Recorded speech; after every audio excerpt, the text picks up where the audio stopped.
what's going on? This is GD Beat Studio, and I'm back today with an attempt at an Iann Dior or Juice Wrld type beat.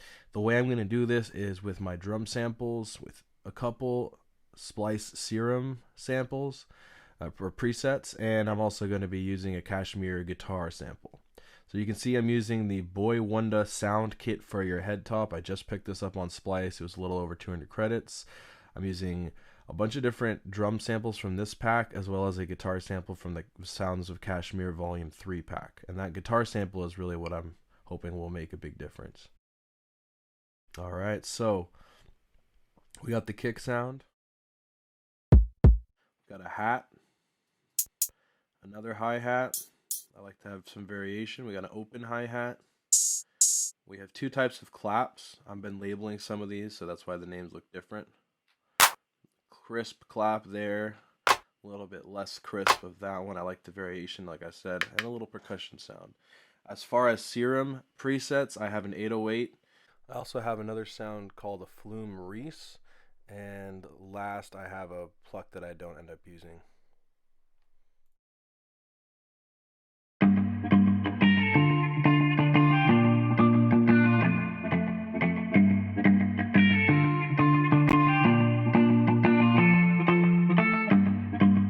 Definitely puts me in that Iann Dior vibe right away. So the first thing that I'm going to do when I tackle a beat like this, the Flume Reese like I'm showing right now, is something I just needed to link to a mixer track. And then we have this 808 that I changed the decay time on, and you can see what the waveform looks like there.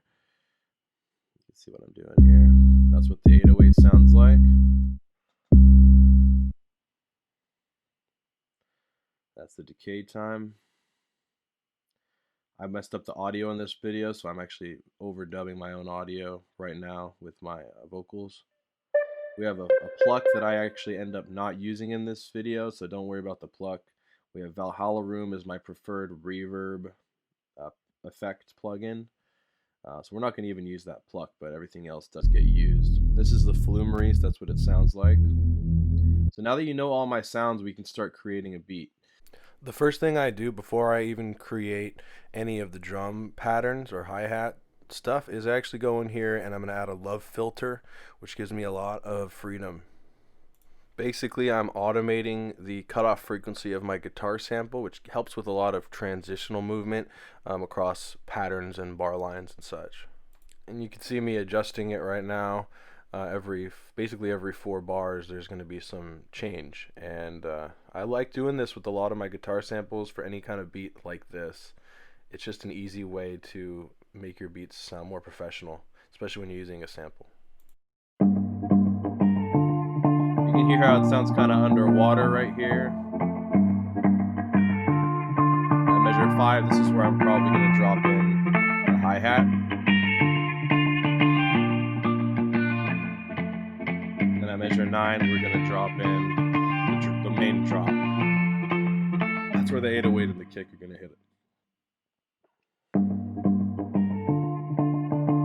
Big difference there, and that's what I wanted to show off there. There's a pretty big difference. So now the first thing we're going to do is create a hi-hat pattern. And I'm just getting rid of the sample bar because I'm not going to need it. We're getting a full pattern here.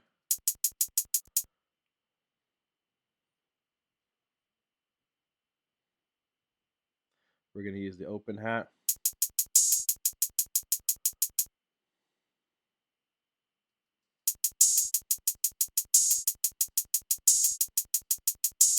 You might not like that hi-hat pattern, or that hi-hat, the sound of it right away. It seems like it's cutting off pretty rapidly, so what I'm going to do next is I'm going to treat the hi-hat. In doing so, I'm going to mess up my own audio that was recording on FL Studio. So as you can see now, it's saving.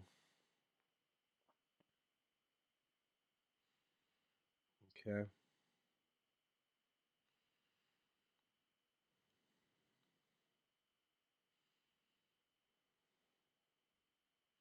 What I'm doing here is making it sound less robotic. I want it to sound more like a human is hitting a hi-hat Even though it's not going to sound quite like that, it will sound better than if I just had every note the same volume. So this is what I'm doing here.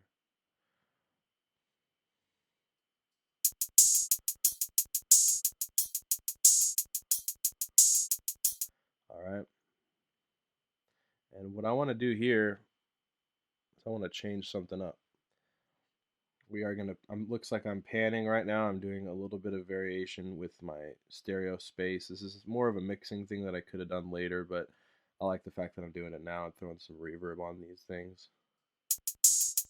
Makes it sound better throughout the whole creation process. I do like to mix as I go.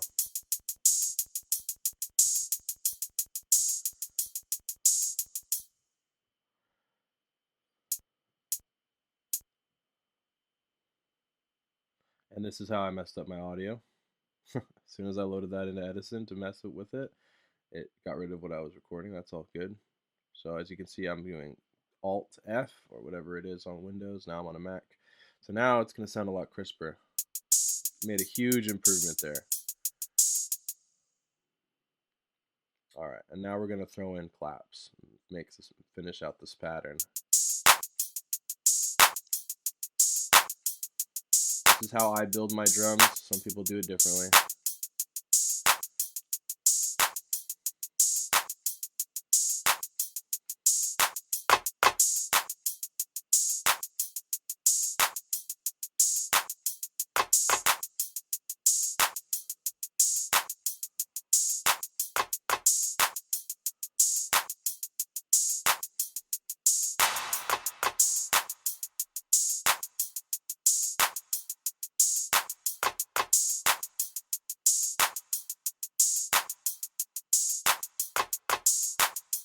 Alright, and now if we throw that into the actual playlist, the arrangement, where you're going to see the progression and where it stops, looks like I want to make a little bit of a drop, a little bit of a dead space there, which kind of helps the emphasis of when the next section comes in.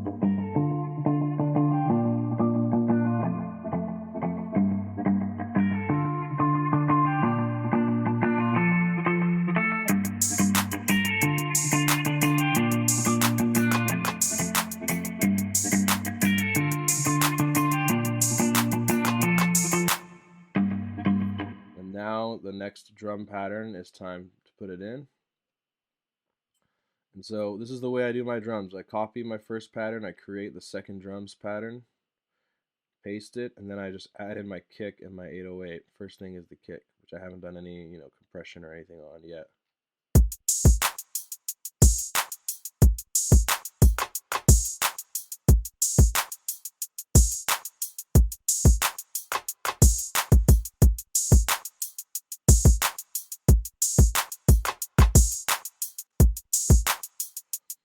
I'm adding a little variation on the drum volume for those kicks that are right next to each other. I really like to do that.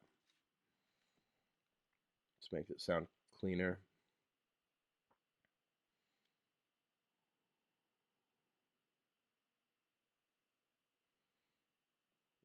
Alright, now we're throwing in the 808.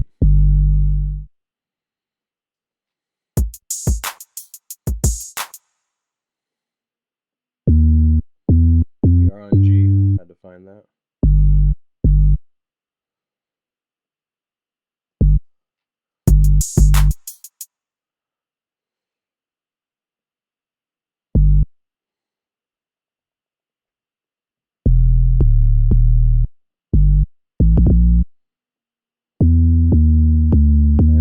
Headphones, so just wanted to make sure that I have the right notes here, which I do end up changing.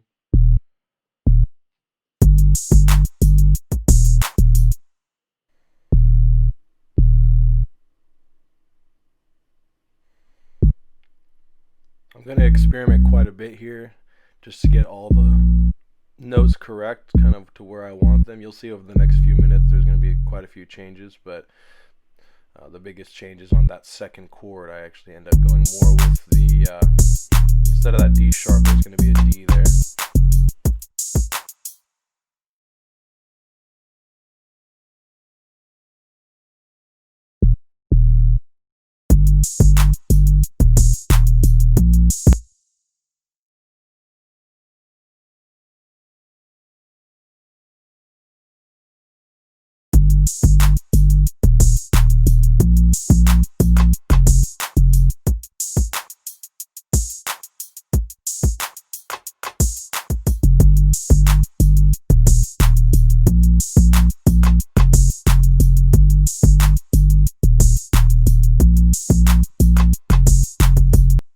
at this point, I think I have a pretty decent pattern, but when I play it with the guitar, you'll hear how the second chord, when it goes down to that D sharp, is a little bit off, and so I'm going to fix that and make it better. And what you'll see me do here is actually what's called sidechaining. This is a quick FL Studio way that I've learned how to do it so far. I know there's probably better ways to do this. All I'm doing is going to the compression in a Fruity limiter after routing the kick into the 808. You increase the knee.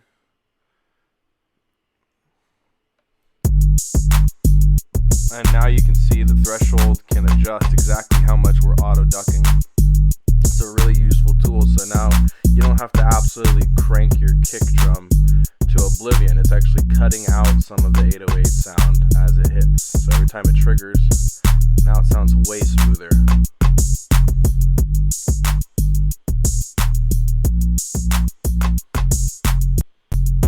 And all that was is just a camel crusher to try and get the volume level of the kick a little more under control. I want the kick to stand out pretty well, but you don't need to just blast it to oblivion necessarily to make that happen. Since it occupies a lot of the same frequency area as an 808, the kick and the 808 relationship is really vital.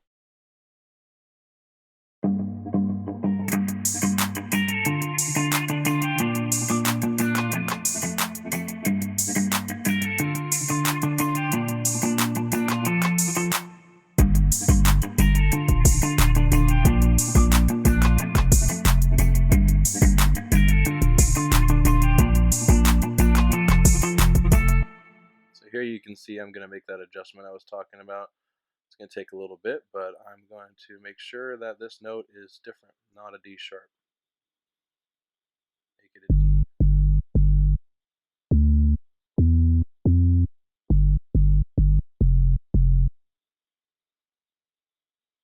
Not this one.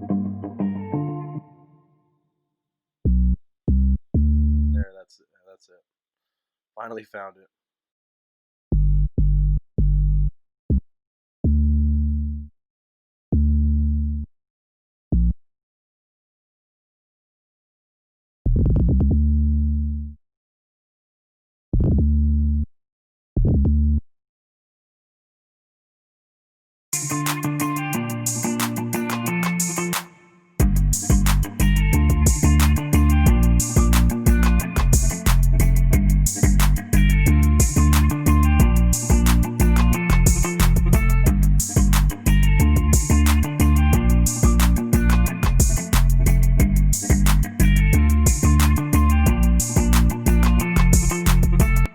There's some more changes I'm going to make with the timing of these notes. I'm going to throw in a pretty cool octave D, as you'll see soon here.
What I'm going to do here is throw on a parametric EQ, and I'm just going to cut some of these higher frequencies away with the low pass filter. This is going to clean up some of the noise in the upper register, make this a little bit less clashing.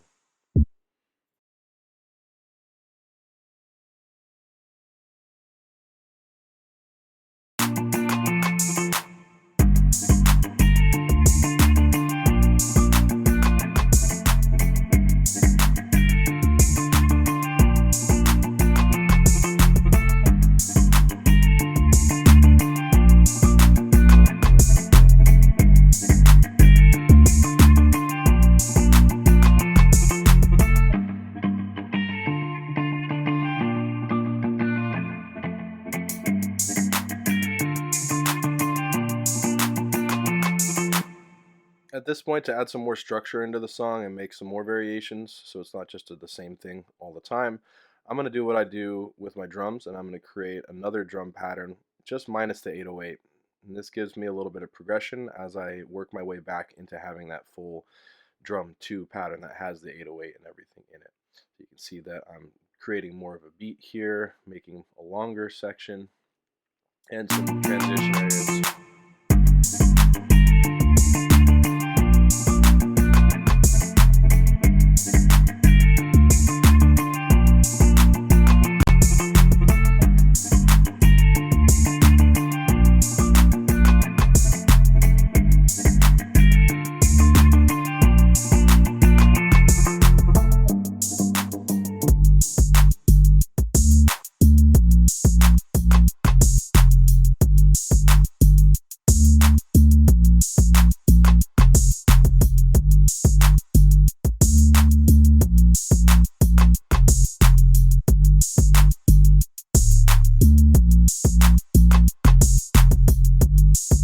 I heard that low octave D, it made this drum pattern so much snappier and so much better overall. Love that.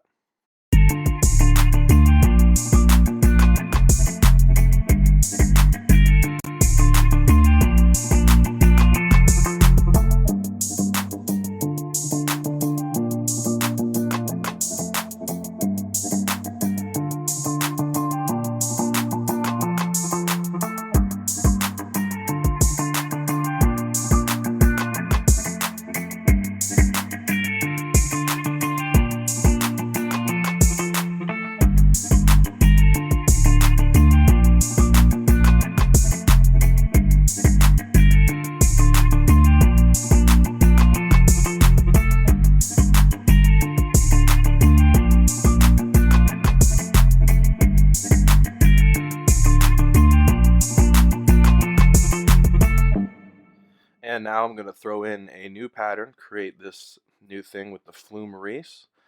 I'm not going to have too much talking after this point until near the end of the video.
So after doing just a little bit of reductive EQing, I'm going to also do the same thing I did with the kick 808 relationship and make the kick Flume Reese relationship have some sidechaining going on as well, just to manage that.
did a little bit of mixing as I went here, and at this point I'm actually going to go to the beginning of the beat and kind of listen to the whole thing all the way through, make a few some more adjustments.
You can see me here making sure not to forget about that little percussion sound, which can add a little bit to the sound of everything overall.